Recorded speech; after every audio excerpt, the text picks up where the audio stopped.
Breaking tonight in Wake County, more than 100 people have gotten sick with a parasite infection linked to local restaurants.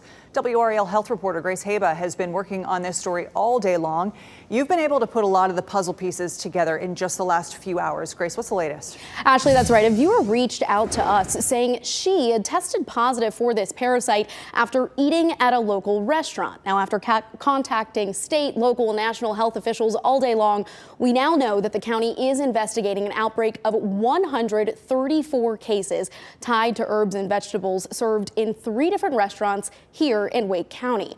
Now, the county will not tell us yet the name of these restaurants, as they say right now it doesn't appear to be their fault.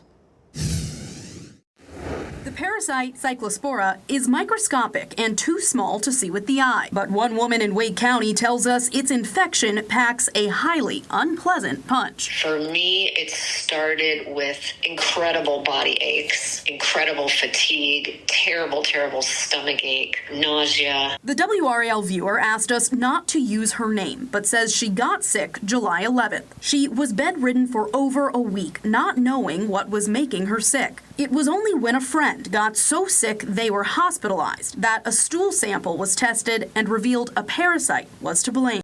For her to say, hey, test for this parasite because that's what I got. It was an incredible gift to be able to go right to urgent care and say, hey, I think I might have this parasite. The Wake County Health Department says 134 confirmed cases date back to May and are likely tied to herbs or vegetables. The CDC says washing your hands, cutting away damaged areas, and scrubbing your produce can reduce risk of infection. But it's not always enough to get rid of the parasite. Cooking the produce will kill it, though.